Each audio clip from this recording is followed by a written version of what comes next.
You are listening to Beyond the Verse, a StarCitizen podcast. A show dedicated to Cloud Imperium games, StarCitizen, and Squadron 42. Whether you fight, explore, unite, and or trade, we bring you news, updates, interviews, reviews, and analysis. So sit back, relax, grab yourself a pour of Radagast, and join us as we go Beyond the Verse. Launch sequence activated.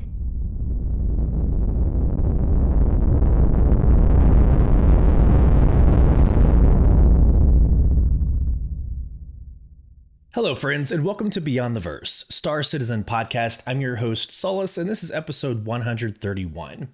We're going to dive deep into the engineering design doc and react to the Inside StarCitizen engineering talking with Thorsten. We're going to explore the biggest mechanical overhaul that StarCitizen has ever seen. We also recap the IAE 2955 finale. We're going to reveal the best in show prizes and when to expect those prizes in your hangar and how it impacts you. And we're going to analyze the latest PTU 4.5 patch and roadmap updates. A lot to cover through today. It's been about 2 weeks since we recorded episode 130. I hope everybody had a great holiday. I took a hiatus from podcasting for that purpose. So yes, in America, in the US, we had Thanksgiving. I had my family come up from San Antonio. I had family come up from Houston. We hosted here in Austin.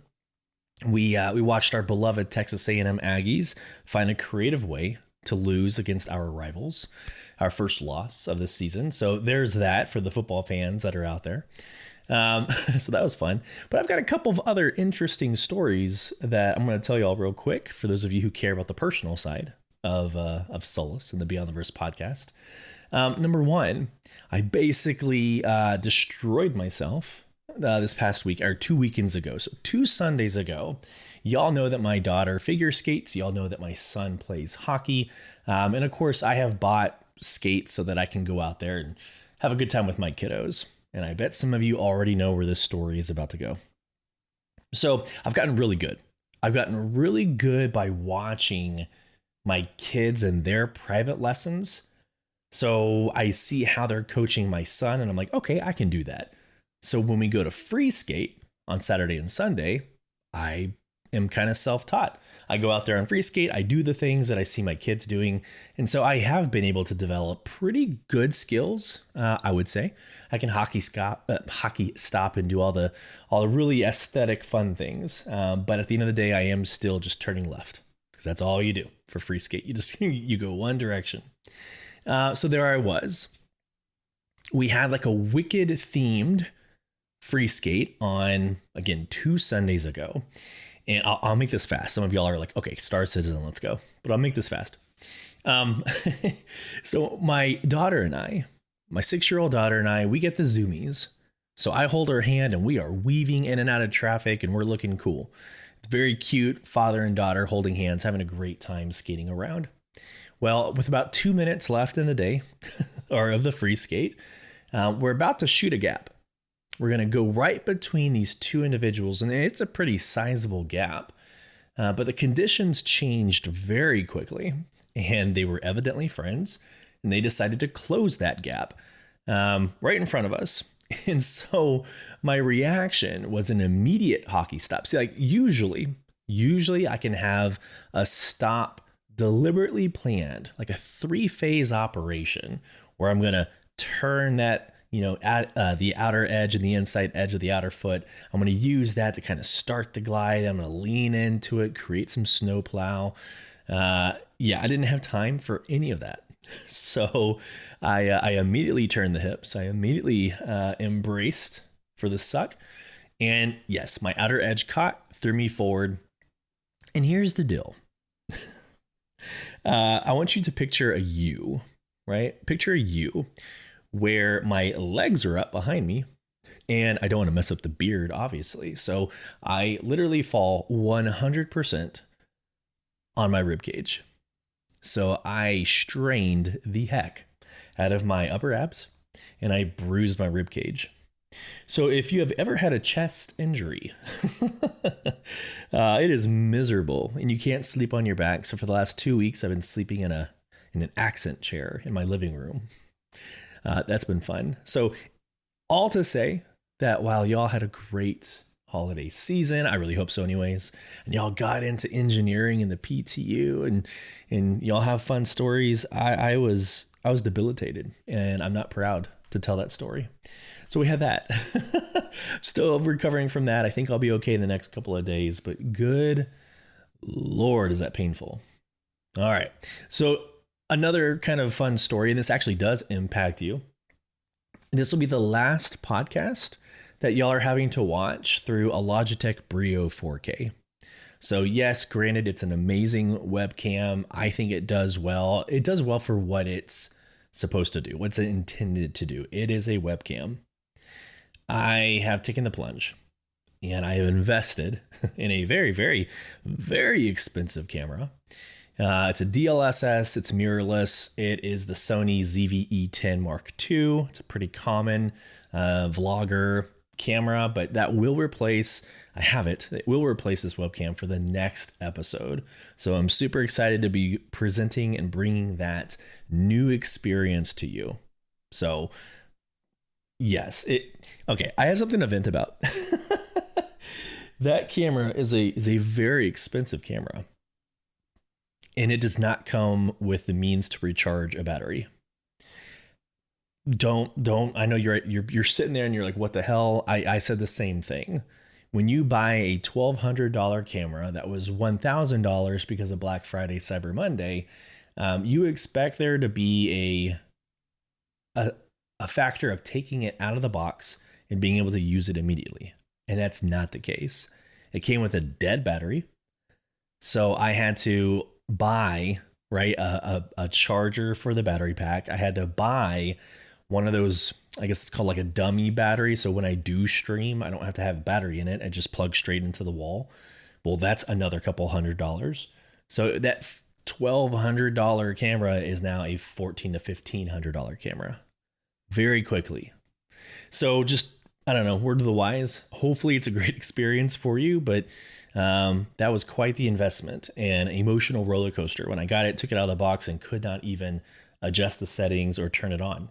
So that does impact you. Again, hopefully it's a great quality improvement for you. All right, let's kind of get things moving here. It is the first podcast of the month, so you know what time that is. Let's share my screen for those of you on the tubes or on any sort of video platform. Here we go. This is y'all's performance. This is y'all's analytics going into the podcast and into our community and into our socials. So I'm going to take a second. I'm going to first say thank you from the bottom of my heart. What a great, amazing year. This kind of wraps up the year. I'll have another one of these in January, obviously, but this is about you. So here we go. We have in Spotify, we have about 1,200 followers that have subscribed and listen on a recurring basis. For the lifetime of the podcast, 86.6 thousand plays, about 800 plays per episode across 95 countries and across 6 podcast platforms. Over on YouTube, we're at 1,300 or 1,312 subscribers, over 1.3 million impressions, 71.3 thousand views, 8.2 thousand watch hours, and across 26 countries. Then over on our main social media platform, which is X, we actually, as of today, we're actually at 3,504 followers. And in the month of November, which was arguably one of the better months of the entire year, mainly because of IAE, we had 358.2 thousand impressions, about 8% engagement rate, about 6,000 likes, 0.7 thousand replies, 0.6 thousand reposts. Right? Blue Sky, they need to work on their data analytics. They don't have them yet. So let's just kind of move on from that. Extra Life. Guys, we have 3 more weeks. We're not going to hit goal, and that's fine. That's fine. We have 0 precedent, and I had a shot for the moon. I said, you know what? $5,000 in 2025. It was kind of a CIG goal. You know, just throw a random number out there that makes like no sense with no precedent. But I threw a goal out of $5,000, having no idea how we would work and how we would achieve this. And we were coming in at about 1,630, which is still incredible. Even if it was $1,629 less, it would still be contributions to an amazing cause. And so again, 33% to goal out of every single donator in Extra Life. We were number 648. Now that's a little disappointing because it's about halfway through the year we were in the top 25, and now we're at 648. But again, guys, that's fine. It truly is fine. But I just want to say thank you again from the bottom of my heart for all of you who listen and view and follow over on socials and have donated to Extra Life. Y'all have made a difference, not only in my life, not only in the StarCitizen community, but also the children's hospitals out there. And I don't want to sound like a billboard. I don't want to sound, hokey or whatever other adjective you want to throw out there. This means a lot to me as a father of 2 kids, as a friend of those who have had kids struggle in life. This is important to me. So again, thank you so much. We're going to get into this week in StarCitizen. And like I said, we're getting hot and heavy right off the bat. We're going to go straight into engineering right after this. So hello, everyone. Sharing my screen. What a week it's been. IAE kept the momentum high as both the Kruger L22 Alpha Wolf and the Grey Cat MDC rolled out straight to flyable in the persistent universe. If you missed episode 3 of our Talkin Shop podcast, the podcast that challenged our podcast. Totally kidding. Now's a great time to catch up. This one included a few surprise guests you won't want to miss. We also hosted a 2-hour StarCitizen Live with John Crew, Ben Curtis, and Mark Gibson from the vehicle team, diving deep into ship design and answering your questions from Spectrum. Engineering, the Kruger Stingray, the RSI Galaxy, and plenty more were on the table. Guys, I watched it. I watched the full 2 hours. I'm going to react to it, but we're not going to sit here and watch that on this podcast like we normally do with Inside StarCitizen. But there were some gold nuggets there. So I will address some of those that resonated with me. On the development front, Alpha 4.5 is progressing well. Evocati are hands-on with the latest builds and providing invaluable feedback. We want to give a huge thanks for all your help this weekend. We're planning a build update today with an eye toward opening PTU to Wave 1 very soon. At the time of recording this podcast, guys, it is open to all waves. So just quickly, it's open to all waves now. I fully expect there to be a release candidate between now and Sunday. So over the weekend, a release candidate 1, maybe 2. I think we go into 4.5 next week. That would be the week leading into Luminalia. And it would also be the week leading into kind of this blackout period that CIG does at the end of each year. So that's my timeline. Back to the article. Outside of the game, outside the game, we also teamed up with our friends at CLX to create a pair of custom StarCitizen PCs, forming a single panoramic tribute to Nyx. One half channels the grit of Levski, the other the stark ferocity of the Vandul. One system we'll call our Manchester studio home, and the other could be yours. Don't miss the CLX Gaming PC giveaway for all the details. All right, let's talk about this week. Here we go. Monday was the finale of IAE for day 2. Tuesday is obviously day 3. Wednesday was the end of IAE. But also on Tuesday, we had the subscriber comlink and newsletter. We're actually going to end the podcast discussing the subscriber stuff, so stay tuned. On Wednesday, we had the roadmap update. That'll be the second to last topic that we cover on this podcast. Thursday, we did have a known server maintenance. So it was kind of funny. The server maintenance happens on Thursday, and a lot of the community was like, 4.5's coming. It's happening today. It's going to be super early. Well, you clearly don't listen to our podcast because there's a sequence of events, guys. It goes from like tech preview. Well, really, it's Evocati tech preview, the tech preview, PTU wave 1 through all waves, which is 5. So all waves. And then it's got to go through 1 or 2 release candidates, right? RC1, RC2. And then it goes to live. We haven't seen the RCs yet. So doubt it. Doubt that it's going to happen yesterday, obviously, and today. Cool. All right. And then on Friday, later today, we're going to have the RSI weekly newsletter. There's never really that many gold nuggets. In fact, I don't think I've ever discovered anything in an RSI newsletter.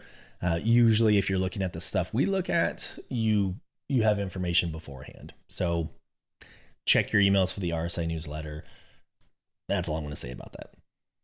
Okay. Last episode, we talked about how I lit up the community by throwing grenades out there. And listen, I just want to open up this engineering conversation by saying a few things. Okay. I did participate in the Evocati testing of engineering. I did. I'm going to assume that all the shit was turned up. All the knobs were turned up. I would sneeze, and somewhere in the back of the ship, a fire would start. Like, it was crazy. It was crazy just how volatile things were. But of course, again, you're not gonna put anything in a test preview channel and it not happen. Like, why would you have a test and make it really rare that things would happen? So you have to remember that my job as a podcaster, my job in social media is to provoke conversation, not start shit, not influence with my thoughts and opinions, at least on social media, right? Like in the podcast, I'll tell you all day long how I feel about something. But usually what I try to do is on social media, I'll ask a question just to get people's creative juices flowing and their thought processes flowing. And sometimes I'll challenge that and I'll play devil's advocate and I'll ask a question just to make sure that you as a consumer are thinking about all sides of the equation. So yes, I did 2 weeks ago, I did ask the question, or I did provoke the community by talking about capital ships versus solo ships. The post that I'm talking about has more than 15,000 views, right? Again, it was my reactions to the testing. I basically made the comment that the days of us soloing capital ships are coming to an end. Because again, if you're on an Idris and an invisible asteroid shows up and skims the glass of the side of your Idris, and all of a sudden you have a fire in your habitation, or you have a fire in the mess hall or something, you're gonna have to stop what you're doing. You can't. In a capital ship, you don't have the ability through the HUD or the MFD. You don't have the ability to like fight fires and handle all your crap where you're sitting in the pilot seat. You're gonna have to get up. And then if you've ever been in an Idris, you have to go through the maze that is the Idris, and you have to find where the fire is, and then you have to put it out. So heaven forbid in that moment, somebody in a vulture comes over and just starts firing little pop shots at you and kills you in an Idris because you have no means to defend yourself because you're fighting a fire. Now that's an extreme example, right? Extreme example, but that gets my point across. It's like these days of being able to purchase a $3,000 Javelin and think you're just going to solo that are coming to an end. And there's some truth to that, but I'm going to debunk a lot of it, right? The Inside StarCitizen episode we're going to watch together is going to debunk a lot of that. But I just asked the question. So here we go. Let me share my screen. This is the actual poll. So like in reaction to that 15,000 plus view post about my reactions to the Evocati testing, I decided to say, all right, I'm just going to ask directly the poll. Over 2,000 views, 325 votes. I asked solo versus group only capitals. CIG promised NPCs and AI blades to assist solo players having the ability to fly their ships. However, should this mean the craftable Bingle, the future battle cruiser that was hinted at, and the Javelin should be soloable, or should there be group-only ships? All right, it's about a third versus two-thirds. So 2/3 of you say group capital ships, or group-only capital ships. And then about a third of you say that you should be able to solo capitals. All right, let me react to this. And I think this is a good preface to the whole engineering conversation, because again, we're going to demystify a lot of this. I'm saying both. I'm going to say both. If you have a Javelin, really just like in real life, You can have one or two pilots get in the biggest, airplane, right? In the military, C-130, C-17, right? You can have one or two pilots and you can fly the biggest airplane possible. I imagine even with the Javelin, as long as you're in the pilot seat and you turn the power on and you ignite your thrusters and all the fuel and you turn everything on, why should you not be able to take off and fly it? So I think the actual physical action of flying a capital ship, cool, by all means. But if you want to do anything in it, I do think that there should be ships that you can only operate in large groups. I'll kind of explain why. So there's a little bit of like, all right, some of you, not you listeners, but some of the community will react emotionally and they'll say, oh, people are just jealous because I had the money to spend $3,000 on a Javelin and now they don't want me to fly it because I'm not in a group or I want to play solo. All right, let's go beyond the childish emotions, right? Let's just go beyond that. Let's go to rational thought. Let's be adults for the next couple of seconds. Regardless, if you have all the money in the world and you buy it or not buy it, you have that Javelin. Own it. Go have a good time with it. Call it from a spaceport. Go fly it out in the middle of nowhere and you do you, boo. Right? Enjoy your life. Enjoy it. But getting into combat and expecting your PDCs to be able to protect yourself, or getting into combat and expecting that NPCs who can't even walk in a straight line right now. Now, I would imagine that they're going to mature and get better over time, but putting the safety of your Javelin in the hands of NPCs, good luck with that.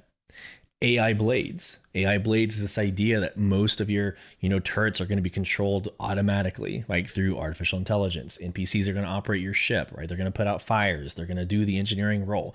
All that is great, fine, and dandy, but you should be at like a third of the capability of a human man ship, in my opinion. Because when I think of Elder Scrolls Online, World of Warcraft, New World, right? Final Fantasy 14. Some of these MMOs that I played and I played well and I played long and I was in progression groups and we were in, pushing in-game progress, right? Our in-game content. Like I know what it's like to be a sweaty. I know what it's like to be a server first or a game first, right?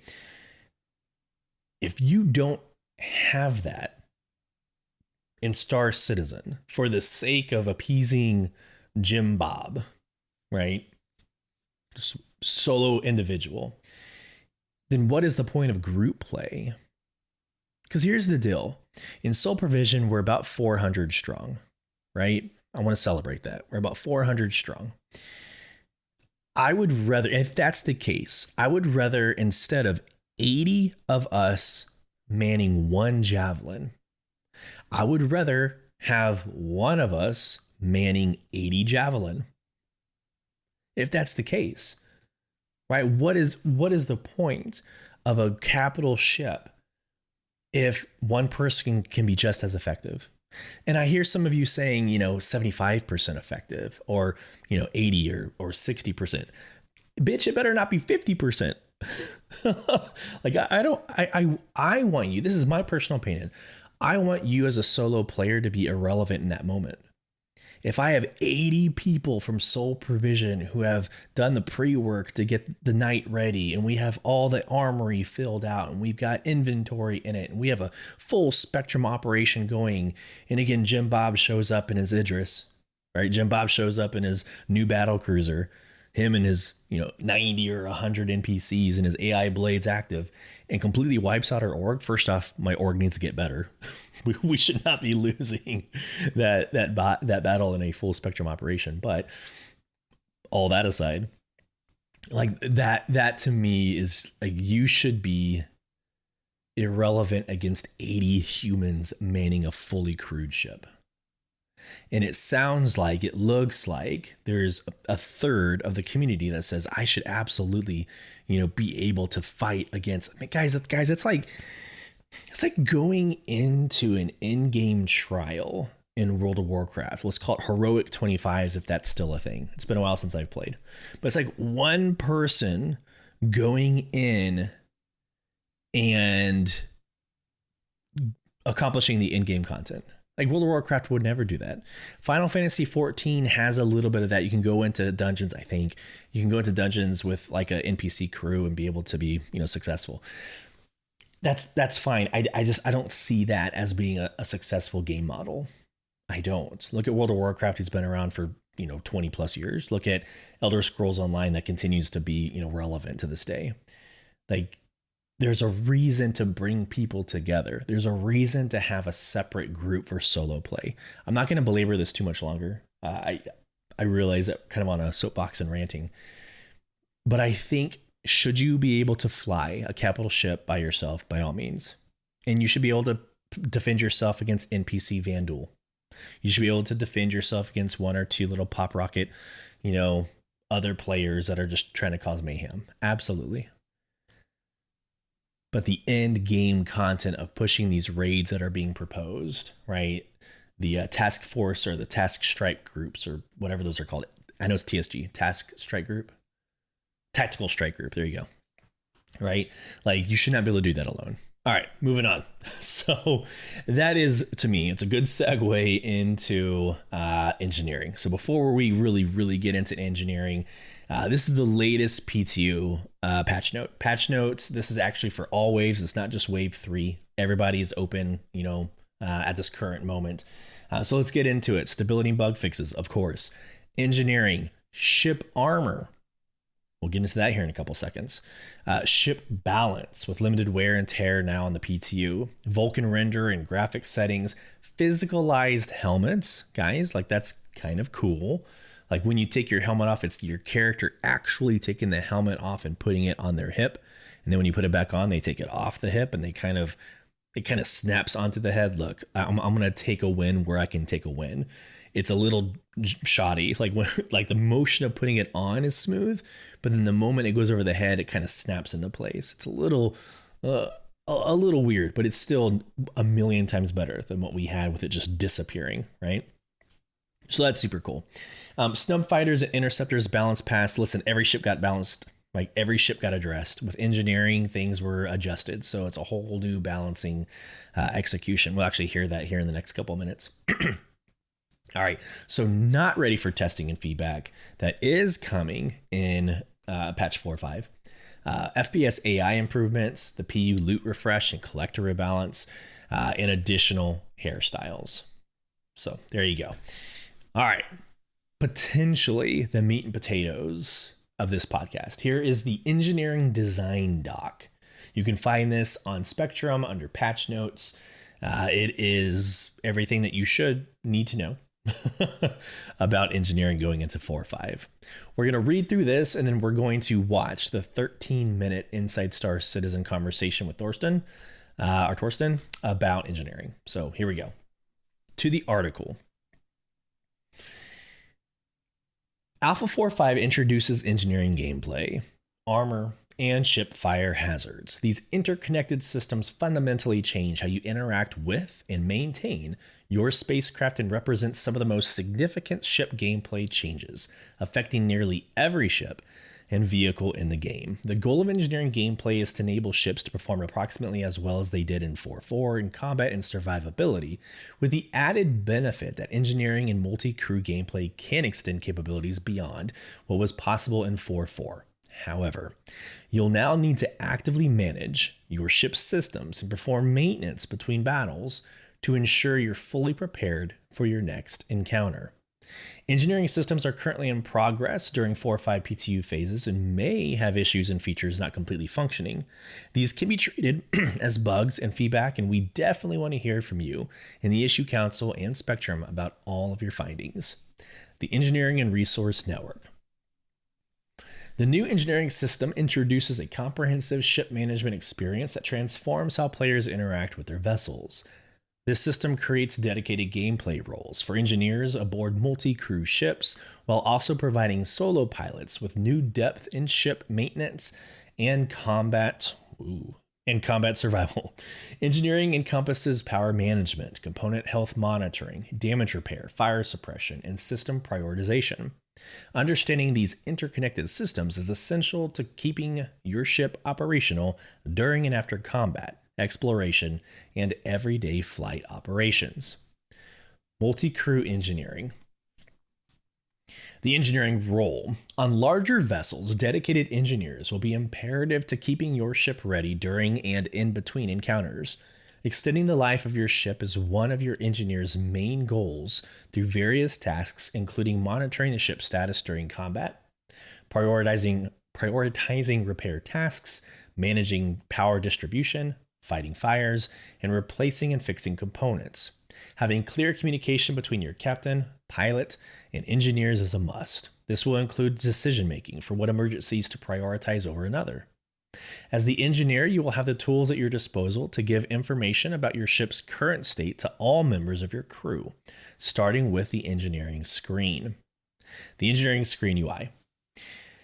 This is ASOP, but it's a different ASOP. ASOP is usually ASOP. This is AESOP. Cool. The ASOP engineering screen is the primary interface for monitoring and managing ship systems. The screen provides a comprehensive view of all ship components, their health status, power distribution, and system alerts. The engineering screen can be accessed from a dedicated engineering station on larger ships, co-pilot seats on smaller vessels for non-physicalized ships, and the MFD panels throughout your ship. Interface elements. The ship schematic view. The central display shows a 3D representation of your ship with color-coded indicators for each component and room.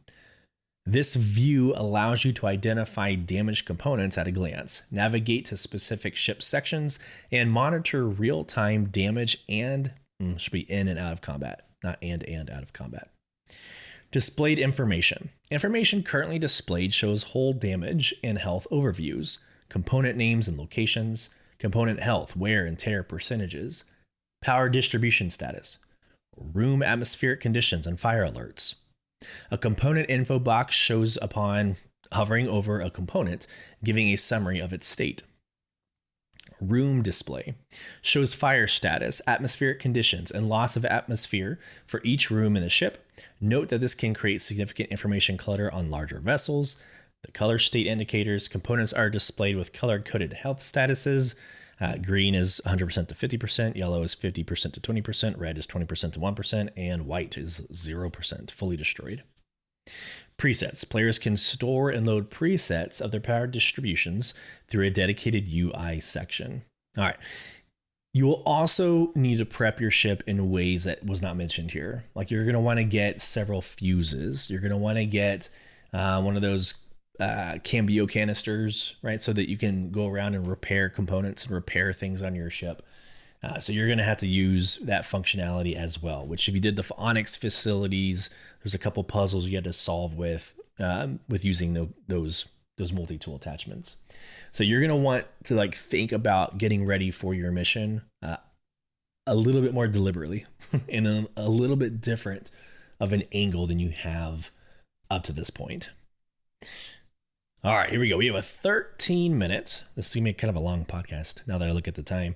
We're going to have a 13-minute Inside StarCitizen we're going to watch, and I'll react to some of the things, but for the most part, I'm going to let this play for those of you who might be traveling and just want to hear it through the podcast. But here it is. 4 or 5. Introducing engineering. We're talking about engineering for the 8th time, and it's almost here. Hopefully in the next couple of days. Here we go. So we've been talking about engineering in one way or another for several years now, whether that's ISC. I am really looking forward to see what you all will be doing with it. Or SCL. Is engineered this absolutely enormous behemoth thing that's going to ruin everybody's experience? If you're into that, yes. Or even 2 different CitizenCon presentations. We already talked about it several times, but wait! There's one more thing. When I was dressed up as a late-night television host vampire and dumping sand throughout the LA office without permission. Don't ever do this again! They're begging me not to continue! But we will show them! Count Disco does not know how to listen! Yes, it was a different time. But over the years, the systems have continued to evolve, and now, after 7 videos, several Arena Commander and tech preview tests, and the current PTU cycle underway now, we've never been closer to bringing the next evolution of spaceflight to life ahead of our intended release later this month. So rather than go through every detail once again of what you're already experiencing on the PTU now, I sat down with Thorsten for this short discussion of what I'm calling Inside StarCitizen, Talkin with Thorsten, the 8th show about engineering before it's been released. And that's why we didn't do another CitizenCon thing this year. All right, we can probably shorten it to just Talkin with Thorsten. Yeah. So, right off the bat, it's been a year since we did that last ISC on engineering. What's the same? What's changed? We didn't change a lot. What did change is the main direction of the feature itself. Just the main direction. Just the main direction. Technically, everything that you had in the Arena Commander, everything that we talked about still stands true. So everything that we discussed, all the intentions we had, still stands true. We had before like the direction of things have to happen. You have to be on your toes, you have to be very reactive to everything that is happening. We noticed that this is not particularly fun. So Just giving people something to do is not enough. giving people something to do can be really fun, but it pulls too much attention to these rather than of the gameplay that you should experience. So the direction that we got was, and we are now acting on, is that engineering gameplay is there to extend the lifetime of the ships rather than making your life miserable on a ship. That is a very, very, very important distinction, that right there. To extend the life of the ship, not to make your life miserable while you're on the ship.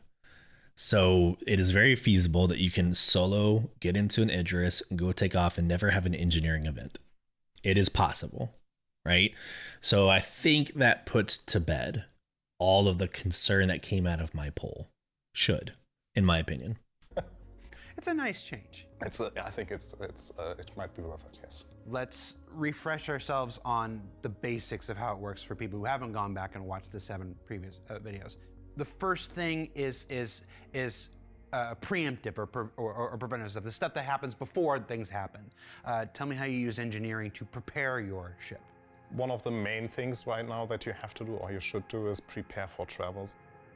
So you should buy fuses ahead of time so that you can replace them once they break on the ship. You should buy enough filled RMC canisters so that you are able to repair the components on site. So this is like the prep work, the first, hopefully, 5 minutes, if we can make something work. He's trying to get vendors added to the spaceports so that you don't have to run around. We'll see if we end up with that or not. I'll say it, you don't have to say it. Continue. For bigger ships. So I don't know in that moment, I don't know if he means in your hangar.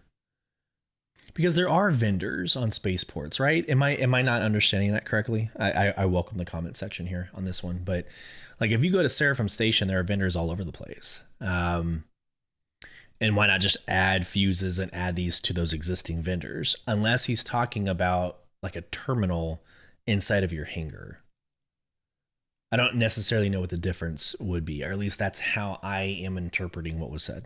That allow components to be swapped out in fight or in your travels. You can also prepare by buying components and then storing them on the ship so that you can replace them. So first part of engineering resource network is preparation.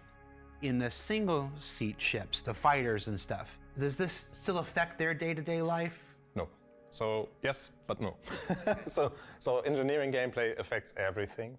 What engineering gameplay does there is that it extends the lifetime. So imagine you are on your single-seater fighter, you're not doing too well, and you barely survive. Now you can use the MFD to repair the components that allow you to travel back home.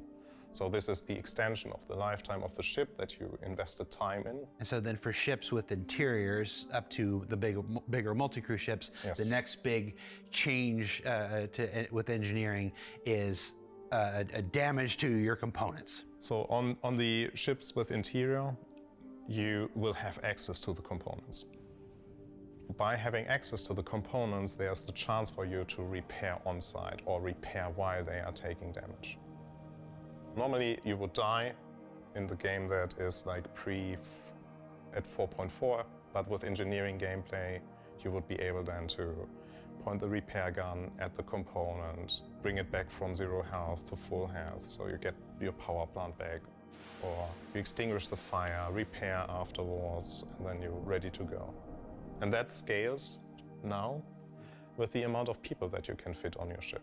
So yes, the next chapter of engineering is repairing and exchanging of components and potentially exchanging fuses.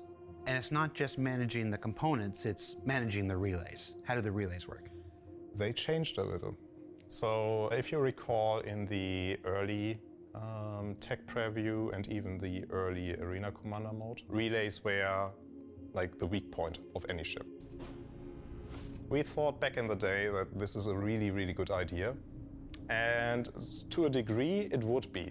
But with ships where some relays are placed in a very accessible position for getting shot at some point there will be the expert players that will just target those and you will be rendered useless within a blink of an eye, which disagrees with the statement of we have to bump up the TTK here. So relays and fuses are still relevant, but if a relay does not hold any fuses anymore, basically the ship cannot support the full amount of power that the power plant would allow you to have. It makes sense to repair or restock the fuses. But it's not going to stop your coal. It's not going to prevent doors from opening anymore. No. If you don't effectively address the needs of your components and everything, it can now generate a new hazard for the interiors of spaceships: fire. Warning, fire detected. So fire can happen in several ways in our game. So one aspect is exterior-induced damage to your ship that can cause a fire. Components will trigger fire based on hits from bullets. So energy weapons are right now the most effective one in setting interiors on fire if they hit the components on the interior, versus ballistics, they have a very small chance of igniting the components. And the next big thing is mismanagement of your ship. So if you make your ship run too hot, so if you, for example, think you don't need the full power on your coolers, that means that all the other components start to overheat. We have a system in place that basically has the auto shut off of some of the components, but sometimes that might not be enough. So the temperature rises so high that the component itself incinerates, and then you have a fire due to this systemic approach. And then the third type is malfunctions. These are induced by the wear and tear. So the higher the wear and tear of the component, the higher the chances is in different stages that they can trigger an ignition. You've repaired it a few times, but you haven't replaced it. Correct, yes. And in dealing with fire, how do you deal with fire?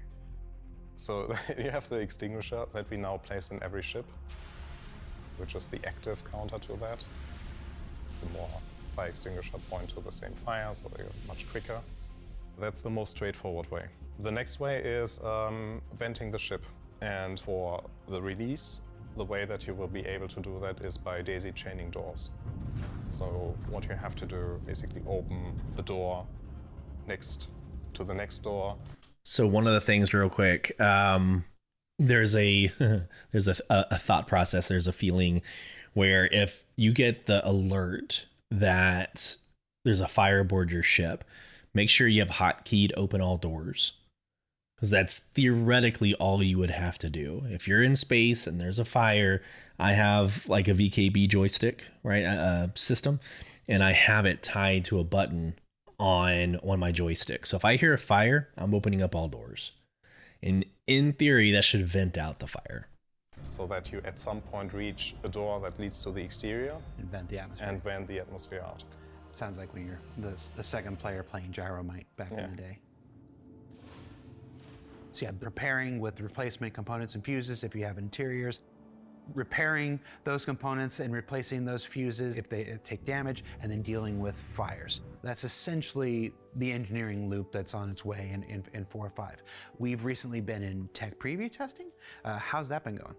The feedback that we received is helped us a lot and helped us also to make some points in some of the changes that we have been seeing now between the different tech previews, which is really good because it brings the gameplay to exactly what we want to have, which is extending lifetime of ships and not being an annoyance, a constant annoyance.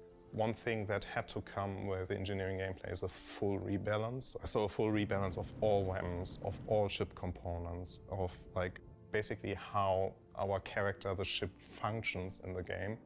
I think we are approaching right now a good baseline for the release.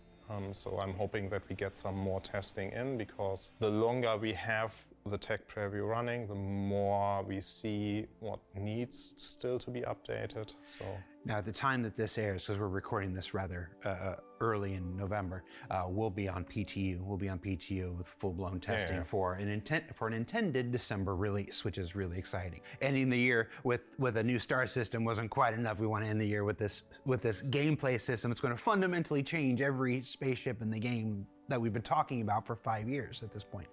As far as every ship, we say it will affect every ship, but not every ship equally at the time of this release.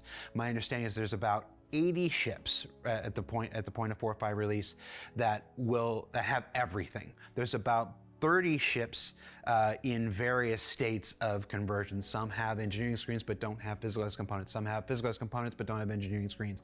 Through all of it, you'll be able to use engineering in one way or another. Last thing you want to say to folks as they're testing it in PTU now and they see this ahead of its intended release before the end of December.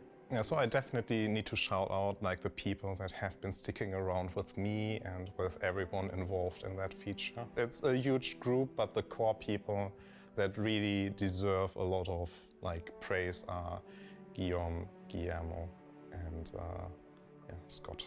Those are my key personnel that without them we wouldn't be here. So with that out of the way, the feature is made to stay. This is StarCitizen. This is the definition of StarCitizen. This is what we always wanted, and finally we have it. It's where we've been talking about going for the last 5 years, yeah.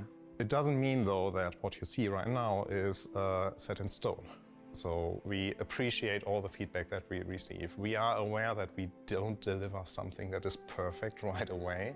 So we need your help, as always, to point out the things where we can still improve. We are not done yet with engineering gameplay. There are still things that we have on the list, and we are consciously holding back those ideas right now because we think we already gave a lot and we are a bit scared of overwhelming the players a bit. And now we want to observe you playing that and basically figuring out what still needs to be added or even what we need to adjust. Well, that's Thorsten Lyman on engineering, available on PTU right now. If you haven't jumped in and given it a try, do so. And as we head towards our December release for 4.5. Oh, and as a coda, since we recorded this, we've also decided to add armor into this release as well. So keep a lookout for the upcoming engineering guide that'll go out with the release of 4.5 to learn more. Thanks for watching. We'll see you all again next year.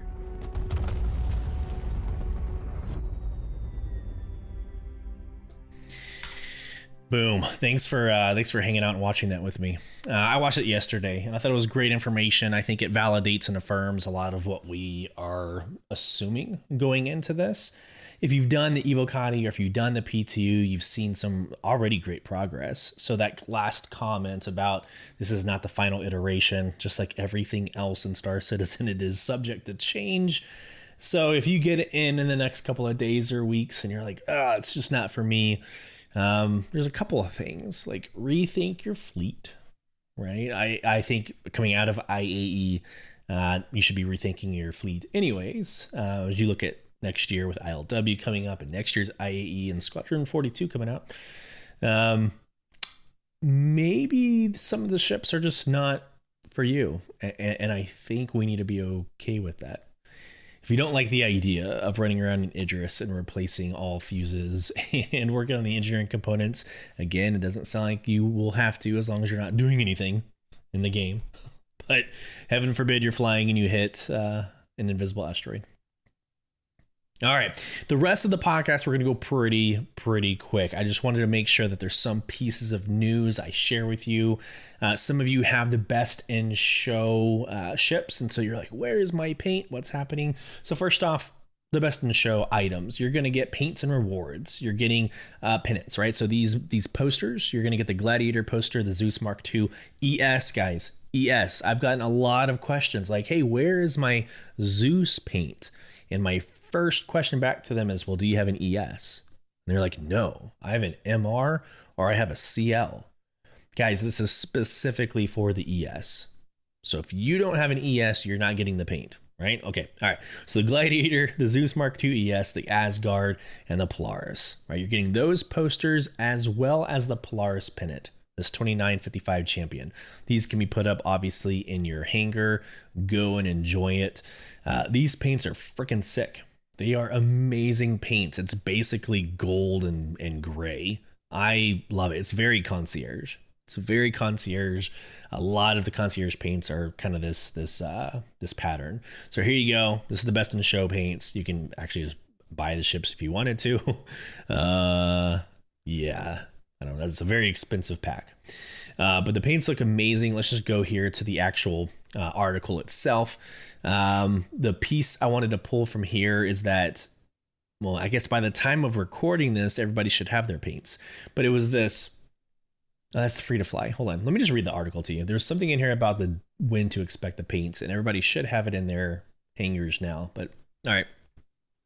Earlier this year, during Ship Showdown 2955, we invited you to unleash your creativity and rally behind your favorite vehicles to help us crown the top 4 beloved champions in the verse.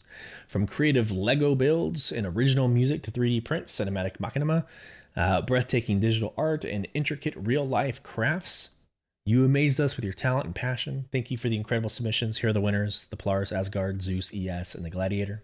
If you have one of these ships in your hangar, you'll receive the respective 2955 Best in Show paint at the IAE this year for free. You can free fly it, whatever, blah, blah, blah. Where is this? All these items will be distributed at the end of IAE. So yesterday, today-ish, you should have all your paints. This process can take some time, so don't worry if you don't see your items in your hangar right away. As a reminder, to be eligible to receive the paints, the ships need to be in your hangar. Having them in your buyback list won't grant you the paints. Please note that you need to have the specific BIS ship in your hangar and not a variant. We already discussed that. Right? To receive the RSI Zeus ES Best in Show paint, you have to have the Zeus ES in your hangar. Having the Zeus CL will not. All right. The Best in Show editions only contain the goodies within that ship's package and will not grant an additional copy of the rewards. So if you have like 5 Zeus Mark II ESs, you're not going to get 5 paints. Right? Yes. Moving on. All right, so let's just go straight into the roadmap roundup. Not a lot of new information here, just the 4.5, what we can expect in addition to the engineering. We got new Wicklow ship offerings that now include the freaking Aegis Idris, which there's a lot of community backlash about having a freaking limited ship attainable through Wicklow, but I personally don't care. Have at it. Enjoy the month-long fight to get the Idris. And then you have to actually put all the materials to Wicklow, who loses shit. So, all right, good luck there. So we have the Aegis Idris, the Asgard, the Prospector, the Raft, the Kruger L21 Wolf. So there you go. Boom. Wicklow Rebalance, right? RSI Meteor is a reward now for contested zones. New weapon attachments, so that's cool. Implementing a host of new attachments, including low zoom volt optics with a charge heat measurement reading, low zoom Klaus and Werner scopes, new barrel attachments with scorched tweaker power levels, as well as a new tactical volt flashlight. And then we got ship flight tuning changes for snub fighters and interceptors, right? All right, so there's your roadmap roundup. Let's do the December subscriber flare. Guys, if you're a subscriber, you have these. If you're not a subscriber, you don't get these. Like, not a big deal. I'm also kind of past maybe the reacting to these because it's free items. You are spending $10 to $20 a month, but I think you get more than just these items for being a subscriber. Wave 1 testing, etc. Don't know if that's worth $10 or $20. That's for you to decide. But for this month, The t-shirt is going to be your Centurion offering. And then this holographic, badass looking sword with skulls. You're always going to win me with anything black and red. And anything like skull, those are Vandal skulls with a freaking knife going through them. It's amazing. Love it. That's going to be your Imperator reward. So that is the CBD Malinky Skull Splitter t-shirt for Centurions, the Shattered Blade holographic banner for Imperator. The cost is $2 for the shirt, $6 for the holographic, or if you want to get both, $6.80 for both. And the ships are going to be your Asgard and the Nova Tank. Asgard and the Nova Tank. All right.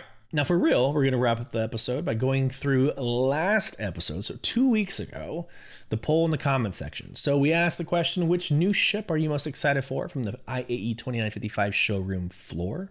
So the Wolf, the Ox, the Clipper, the MDC. 50% of you say the Clipper. And the Clipper, guys, is a badass ship. I'm not a fan of Drake. You guys know that. But I fly Drake more than any other merchant or any other vendor. Go figure. Manufacturer, good lord, it's going to come up with that eventually. So hold on, I'm trying to get the comment section before I go too far into that. 30 days, what is 30 days nonsense? That's a little misleading. All right, we got 12 comments to get through, but okay, the Clipper. So the Clipper looks ridiculous. It's like if the Corsair and the Cutter had a baby, maybe, like and then it spouted out a portion of the Caterpillar. Like, guys, it's a weird ass looking ship, but it is the all encompassing generalist ship. I actually really love flying it, unfortunately, but it's a triple decker, right? You got like 3 floors to it. The bottom is your cargo. The second is like I guess I might have it backwards, bear with me, but your second is like, I think it's your medical bed and crafting. And then the top is your bridge, and your like habitation. Again, I might have it all wrong. I think that's right though. But it's a triple decker. It's great. Go fly it. We actually drew the winner of our giveaway last Friday. I know we didn't do a podcast, but I did put that on social media. So congrats to that individual. Let's go to the comments section, get through this, and then we'll wrap up the episode, or we'll end the episode. So Dreamer of Days, good friend of ours from Soul Provision. I don't see a paladin wearing that armor, more like a hell diver with the way, hold on. With the way you're dogging on it, sounds like you hate liberty. With Nyx out and engineering happening soon, what big thing do you think is next? And what do you want what do you want to be next? Great show as always. Thanks for being you. All right, let's do this. So the armor, the one with the cape is what he's referencing. And I was making a comment that it felt like World of Warcraft, like a paladin from World of Warcraft, or Helldivers or whatever. Okay, so they're going to be working on Castra. That's the next system. So we have 3 out of the 5 systems now, right? We've got Stanton, Pyro, Nyx. We need Castra, and we need Terra, right? In order for us to be ready for 1.0. So Castra will more than likely come before Terra. That's just my personal guess. So I think that's what they're going to be focusing on next, maybe from like a scaled perspective, like a world perspective. But as far as game loops go, honestly, I think we're due for exploration. I think we're due for that. I think we're due for some of the functionality of the Carrack for drones. Like, we're going to need crafting, right? Obviously, okay, hold on. Pause. Crafting, obviously. Base building, obviously. Like, those are 2 that were mentioned 2 Citizen Cons ago, and those are coming, right? So I'm not really counting those. I think those are ongoing and those are happening. I think outside of those 2, I think they're going to be focusing on exploration next. We have a lot of explorative ships, right? But we don't ever use them. What's the point? Like, what's the point of using exploration? Then that involves scanning. That involves analyzing resources on a planet, like approaching a planet and scanning the planet, knowing like what minerals are on there. I think there's a lot of like exploration that needs to be worked through. So I think that's kind of where we're honestly headed next. And what I want there to be next, guys, like, I love group play. I run Soul Provision, but I do want to see some solo stuff added. Like, I love how they brought back in the delivery missions, the box delivery missions. I love how they brought back in the investigation missions. So I would like to see a lot of maybe solo or small group investigation or exploration missions. Like something that just says, I want to get lost in space for an hour. and I want to do something that I've never seen or done before. And I think, again, investigation kind of takes you that direction, but exploration tied to that would be amazing. All right, Billy the Beast. I don't think it's a good idea to release engineering before the end of the year or CIG's long break. It's fair. Engineering will most likely break a lot of things in the PU, and we may be stuck with another barely or unplayable game right before their vacation. On that note, shout out to CIG, this amazing game. Absolutely. If y'all remember last year, they launched Pyro and then went off on their break. I wasn't able to get into the game until mid-January, so I'm right there with you. My experience getting into this year was extremely rough. I think they've done a lot of testing in engineering, though. Again, I was doing engineering testing in Evocati a month and a half ago, right? So I think engineering has gone through the ringer. It's been something that's been tested for years. It was in the Arena Commander like several months ago. I think it'll be okay when it comes out, but I've been wrong many times before. Christopher Amaya, I have no idea what you mean by a minute 32. Look, Mom, I'm on TV. So please respond, give another comment. I would love to learn context, so I'm not being disrespectful to your comment. We have a Conagen. Please correct me how to say your name. I my apologies. It was quick, but it was still a good episode. Been flying the Clipper, and I love my new ugly little space RV. Also, my org tried out the Perseus, and that is such a great multi-crew combat ship. Every position feels fun to crew. 100% in agreement with everything you said in this post. Absolutely. Clipper's amazing. Perseus is really, really, really fun. I love the Perseus. And that kind of rivals the Hammerhead, in my opinion. I love the Hammerhead, and the Hammerhead was one of my most favorite RP ships. Perseus is pretty close, right? Pretty close to that functionality. Awesome. Demented Warlock writes, I thought they looked like they are from Destiny 2. So again, back at the uniform or the outfit. Ubu writes, the Clipper is like the home you didn't know you needed. Yeah. Yep. Actually, I really enjoy the Clipper as like an everyday ship, quite honestly. Douglas AC. Origin is just abandoned, sadly. Why can't I have a luxury salvage ship with a jacuzzi to remove the grease of the salvage work? Yeah, Origin. I think Origin has been paused just overall. It's been paused as a manufacturer because a lot of its functions are just not in game loops yet. Right? If you think about the luxury VIP transport exploration, that's Origin, and those functionalities or those game loops are not in the game yet. Stilker Beast writes, I'm super excited we are getting engineering in 4 or 5. I'll be living in the PTU when it goes to wave 1. Probably going to live in my Clipper or Carrack for the entire patch and try to see how self-sufficient I can be. I'm also calling Clipper as the winner of Ship Showdown 2956. It does everything right to be a decent solo jack of all trades, add ships, with my only complaint being it's not wide enough. It's not wide enough for 4 SU boxes or for the Dragonfly. Also, I think it's also the basis of the new command module. Steel, great comments, but you're wrong. The Ironclad will be next year's Best in Show. Shadow Ranger writes, I love the new armor. It's very Warhammer, and I'm here for it. It's my new main armor. As far as the salvation, I think it's a waste. I actually agree.